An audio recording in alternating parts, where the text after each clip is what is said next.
What is up, everybody? Welcome back to Pacific MMA. It's been a minute. Haven't uploaded since UFC 315. The UFC has been in a putrid stretch right now. Horrible, horrible, horrible, horrible, horrible, horrible stuff. The UFC is in a real bad state right now. I'm not gonna lie. I am not enthused about anything. People have been hyping up this next few months, and it's not good. Like, this is the shit we're getting hyped about. This card, which we'll get to, picks for UFC 316. It's just not good, man. It's not a great card. It's okay. There's some cool stuff on there. I'm sure the main event will be.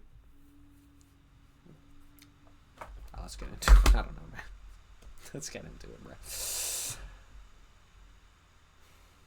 I'm just gonna get through these first few fights quick. Like, I don't think anybody really cares. Like, Marco Medeiros is a whatever prospect. He's 2-0 or 3-0 in the UFC with two very unimpressive wins over Landon Quinones and Austin Hubbard. Two guys who are pretty low levels of competition that you should probably be beating a little more convincingly than two split decisions.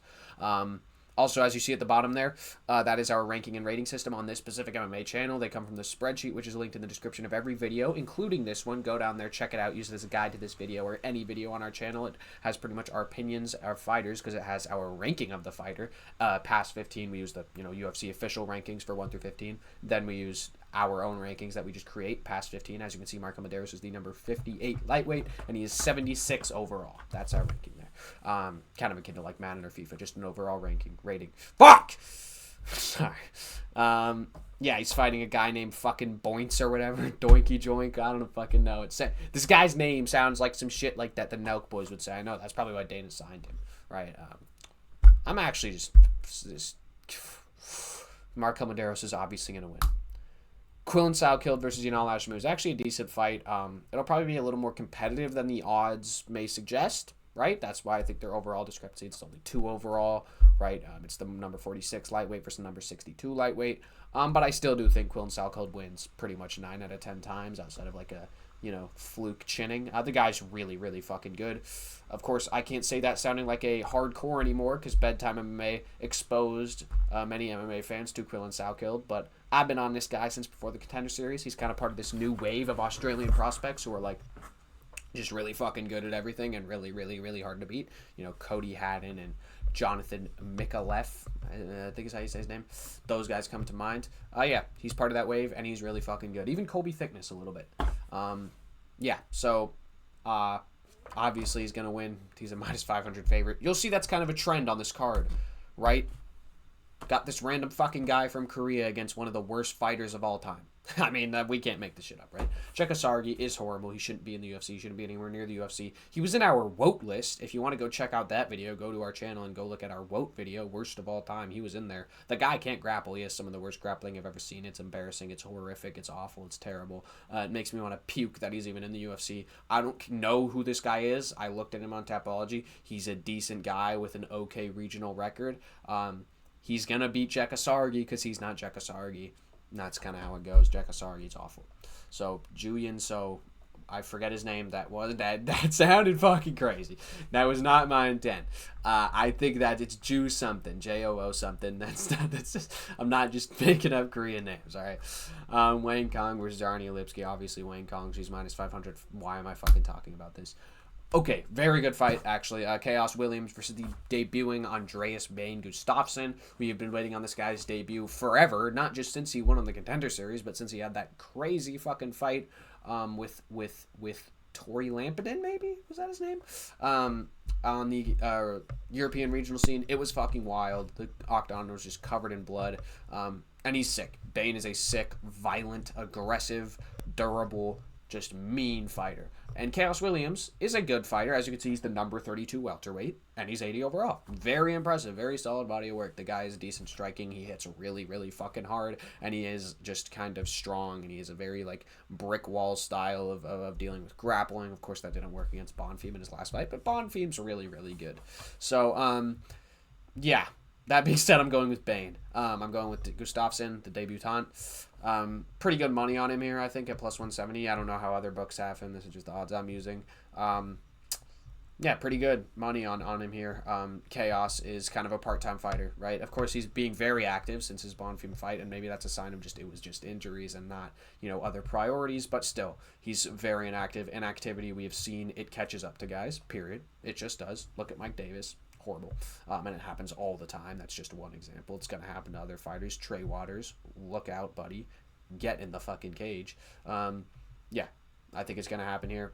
If you're a guy who isn't as dedicated to the game as some other guys are, just a guy who doesn't really fight that often, a guy who doesn't, his way of victory is not, he's not some guy who has to grind out 3 rounds of cardio or fucking take a bunch of damage. Like, no, he's sleeping Carlston Harris. He's sleeping Abdul Razak Al Hassan, right? Like, he's just running through guys. So, yeah, I think Bane is going to push him up against the cage, be mean, be violent, take some damage that he, needs to take. It's his UFC debut. He wants to win. Probably going to TKO. Chaos in the 2nd or 3rd round. Probably some good money on that, actually, if you go with methods. But, yeah. Sergey's... I'm skipping that. I'm sorry. I'm just not talking about that fight. I'm not talking about this fight either. Brenson Ribeiro sucks. He's our lowest ranked UFC light heavyweight. Yes, we only have 27 light heavyweights that we have found worthy of a ranking. That is how fucking terrible and putrid and awful that division is. It is truly disgusting. I'm actually just... It's horrible. It makes me want to throw up. I hate it. Yeah. Mirzakanov's obviously going to win. He's a minus 550 favorite. Why am I talking about this fight, man? He's going to sleep him in the first round. Mirzakanov's decent. Ribeiro is not. I can't be mad, though. Like, yeah, it's kind of a gimme for Joshua Van, but there's no reason to do anything but this type of fight, right? We don't need to do Joshua Van versus Steve Erceg or versus Kai Car-France or versus even Anasu Albabayev, which maybe is going to be after this fight. But we don't need to do any of that with Joshua Van, right? He's young. He had a tough loss against Charles Johnson. Let's build him up a little bit more. This is perfect for that. Yes, the odds discrepancy is not enticing. Yes, the overall discrepancy is not enticing. Yes, the record difference is not enticing. Yes, the age difference is not enticing. But it'll be a good performance from Joshua Van, I'm sure. I'm sure it'll be really entertaining.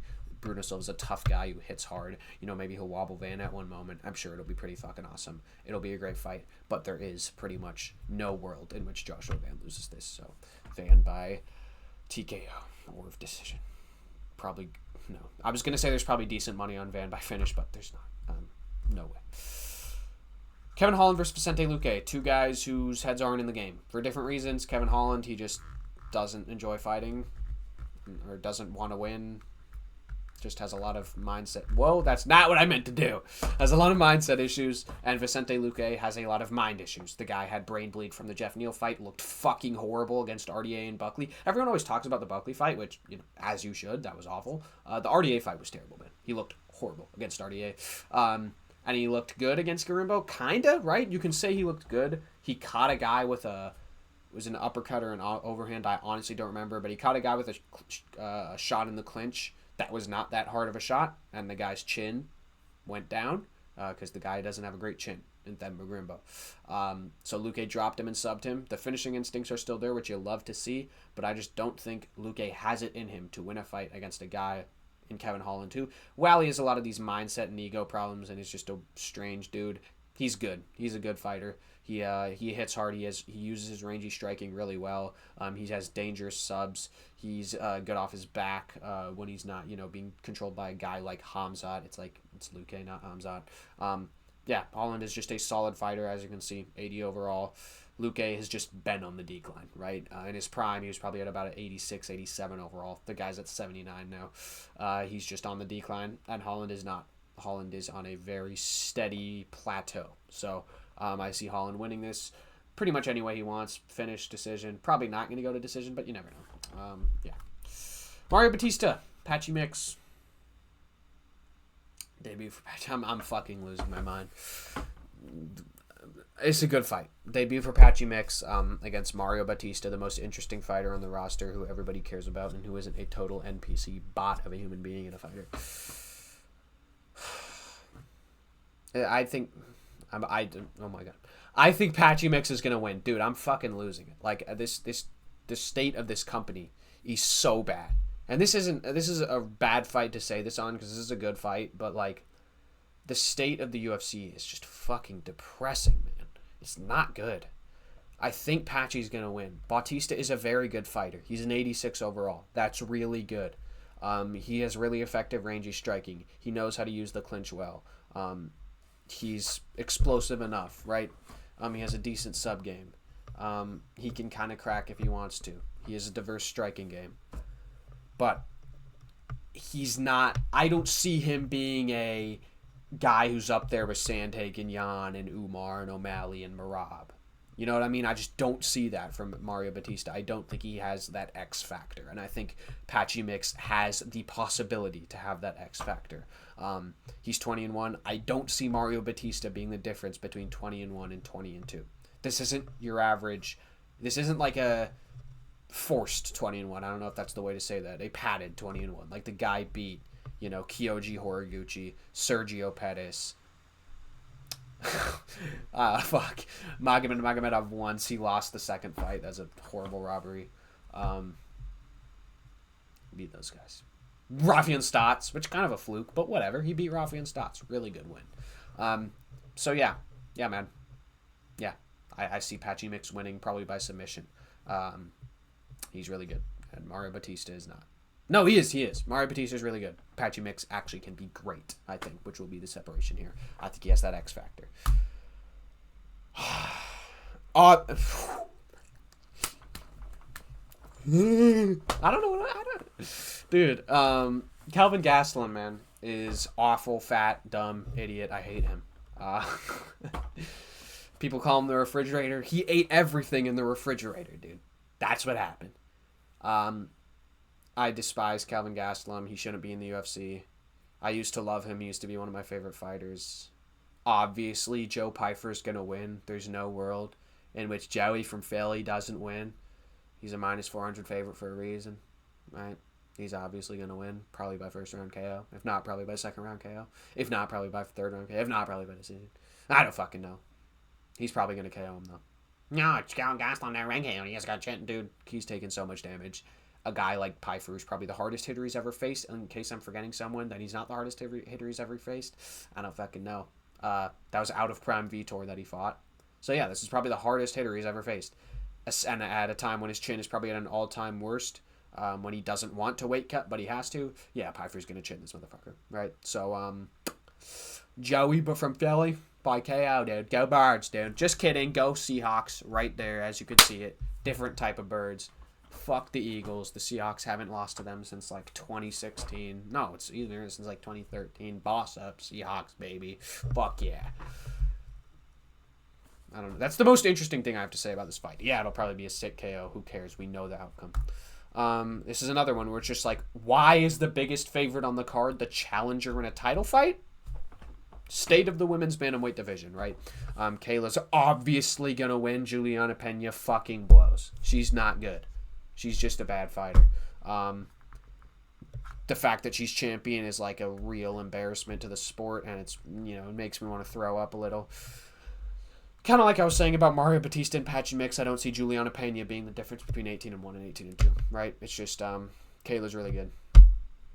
She's really good for a women's fighter. She had a stinker against Ketlin Vieira. Okay, man. She's going to finish Juliana within 3 rounds.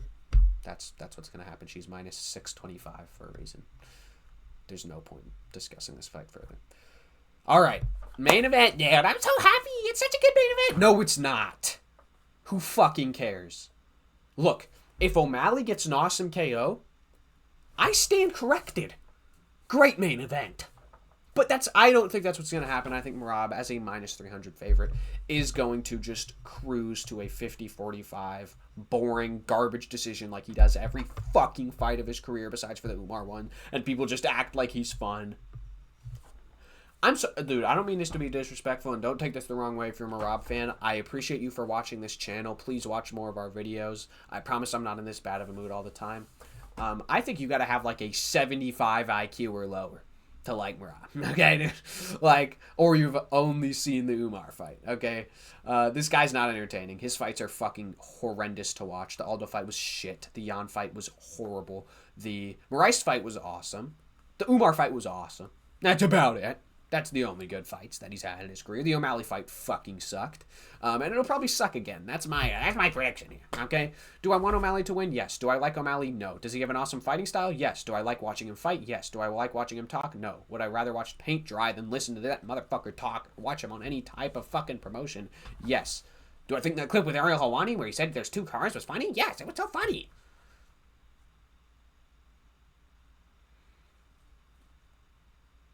I'm going Merab. He's a 96 overall. He's really good. Oh, no, he's a 94 overall. He's really good, but he's not that good. He's not as good as Merab. Because he just doesn't have the fucking freakish goblin inbred cardio that Merab has, right? It's so fun, guys. He's going to push him up. Guys, I'm so excited for Merab to push him up against the cage for fucking 15 minutes of a 25-minute fight. Am I right? I'm not all excited for that, man. I'm just sick of this shit, man. Because I know this fight's going to be bad. And, you know, maybe I'm fucking cursing it. Or maybe I'm reverse cursing it. Maybe I'm saying that, and then it's going to be awesome. And O'Malley's going to front kick him in the face out cold. Maybe. Okay? Hopefully. Because if this is another bad, if this is another stinker, like, of course, the last two main events have been awesome of pay-per-views, you know, JDM and Volkanovski with this Australian shit, am I?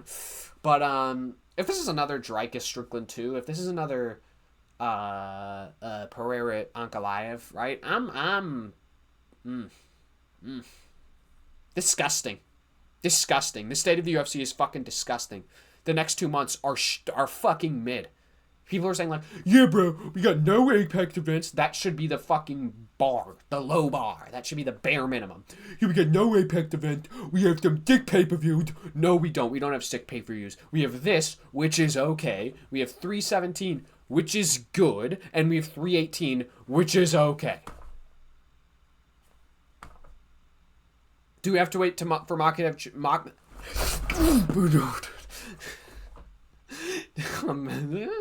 Do we have to wait for Makachev JDM for like any important fight? This fight isn't important, man. Merab's gonna win 50-45. It's gonna be boring as fuck. Ilya Topuria, Charles Oliveira doesn't fucking matter. If Ilya wins, yeah, of course he does. If Charles Oliveira wins, oh well, that's fucking lame. Oh, the champion is a name. I'm such a big fan of Charles Oliveira. And what? Oh, we get an Arman rematch, and then Arman has the belt, and then Islam's retired.